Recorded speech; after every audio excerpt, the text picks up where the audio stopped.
Hey, what is going on, guys? It is Young here, and today I'm back in another Fortnite video. And in today's video, I'm going to be talking about the control freaks that I recently got on my controller about 3 days ago, and also just give you guys some tips on how to improve your aim and also how that kind of ties into it. And before we get into the video, I have a V-Buck giveaway for Fortnite Chapter 2. If you guys want to be entered in this giveaway, all you guys have to do is to drop a like on this video, subscribe to my channel, make sure you guys turn on my post notifications so you guys can get notified for every single new video, and as well, leave a comment down below of your Xbox gamer tag, your PSN gamer tag, or Epic account, and you guys will be automatically entered into the giveaway. And real quick, if you guys want to support me as a creator in the item shop, my code is YoungHumor. So if you guys want to support me, definitely put in my code. It helps me out a ton. I definitely appreciate it. And alright guys, let's get right to the video. Alright, so in this video, I wanted to be talking about the control freaks that I recently got on my controller. I got them just a couple days ago, so I've had a few days experience with them, and I want to be talking about also how that, and just also give you guys some tips to improve your aim, and why I think those type of things can really help your aim out a lot without having to go through some major improvement. So as you guys saw by the thumbnail, I ended up getting the Galaxy control freaks, and I know they had a lot of different options, but those are the ones I went with. These are the ones I tried out. I've never had control freaks before, so I thought, why not give it a try, just see how it is. So I put it on, and I really did like it. I think it has a lot of grip. I think it feels really good, and it's just something that I think a lot of people should use. But I want to get into those reasons on why I think it's very, very good. So as you guys know who've been watching me for a while, I do have an Elite controller. So I've been playing with that I've been playing with Elite controller probably since like season, I would say like 3 or 4, probably in that range is when I first got the Elite controller.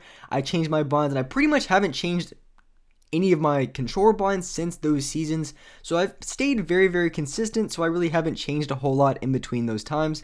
But one thing specifically that I did, I also did it when I played on a Scuff controller, because I had a Scuff before I had a Elite controller. I had the Scuff back in, I forgot what Call of Duty that I first got it in, but I started getting it back in, it was Black Ops 3. When that game was in its prime, that's when I first got my Elite controller, and it's a pretty good controller, but there definitely, when it comes to Elite, I feel like there's a few different aspects that I'm not a fan of, but overall it still is a really good controller. But the one thing specifically that I had on both the Elite and the Scuff controller was that on the right analog stick, I'd have a raised analog stick. So my left one, it would just be the normal sized one, the default, whatever it came with.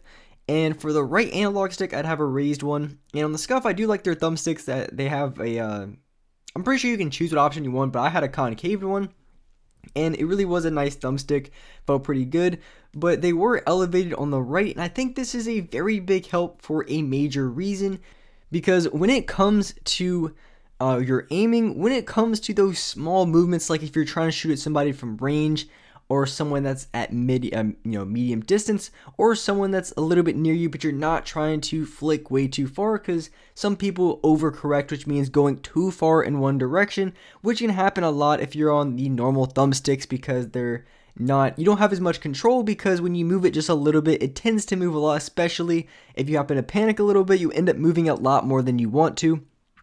But when you have a raised analog stick, it basically slows it down a little bit. So if you want to move left or right, just those precision movements, which I think are really important, because a lot of times when you ADS at someone, you're at least very, very close to them. You're not going to be, unless you're terrible at this game and you go to ADS and you're completely off of the player, like a lot of these keyboard players are. But so when you ADS and you're close to the player that's in front of you, a lot of times you just need to move it over just a little bit. You don't have to move it out, you don't have to move it all the way over, because like I said, unless your aim's that bad that you have to move your entire stick all the way over just to line up your shot, then, I think there's another problem than, just having just a little bit of aim. I think your entire aim is going to be off.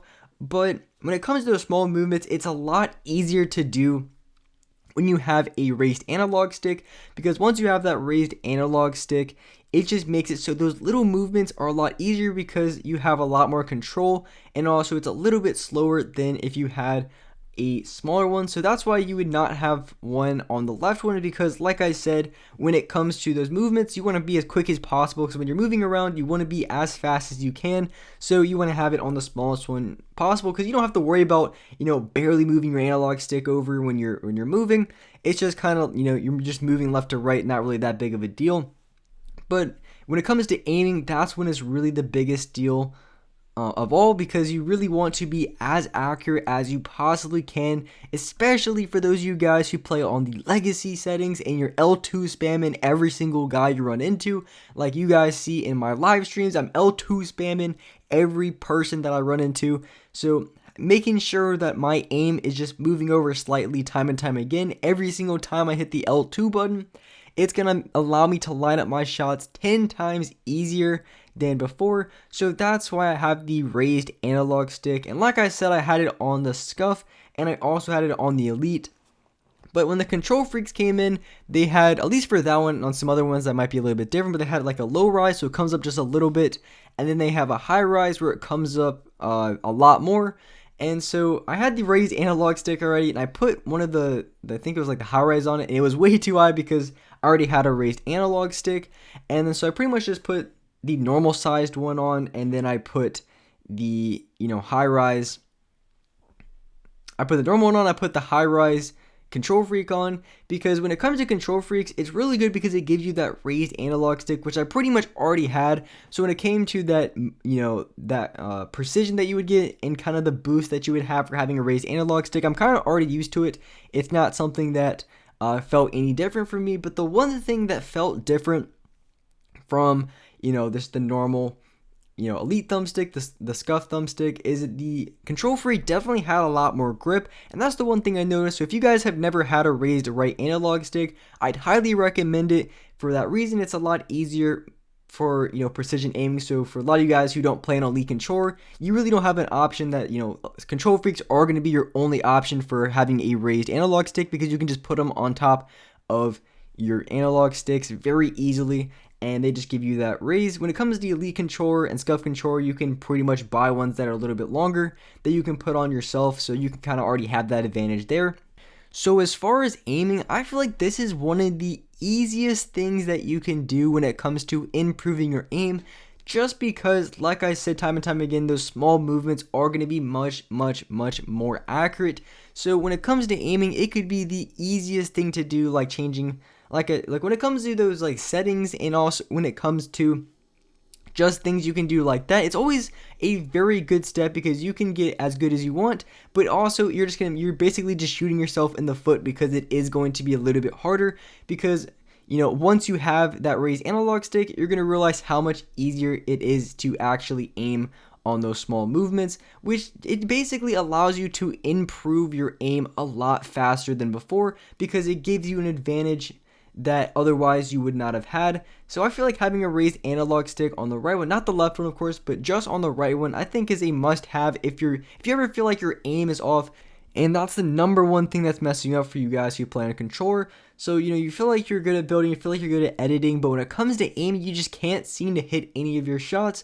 Then, I would honestly recommend that's probably your best option to improving, because I know a lot of you guys have been playing this game for a long time, and some of you guys still have some terrible aim.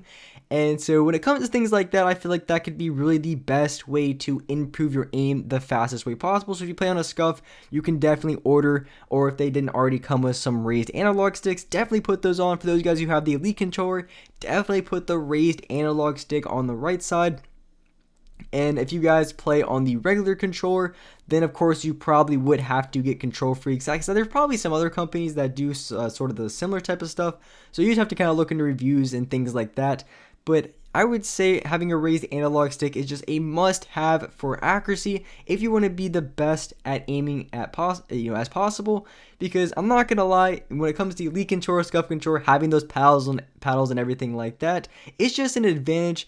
And I would still be very good without it, but I wouldn't be nearly as good, if that makes sense. Like I still would be good because I'm just pretty good when it comes to games, but I wouldn't be able to be at the level that I am if it wasn't for having those sort of advantages. So definitely something to look into when it comes to improving your aim. I think it can help you guys out a lot if you guys don't already use that. And with that being said, that's wrap up for this video. If you guys enjoyed this video, if you guys liked it, make sure you guys do drop a like, subscribe to the channel if you haven't already, turn on my post notifications so you guys are notified for every single new video. And alright guys, I'll see you next video.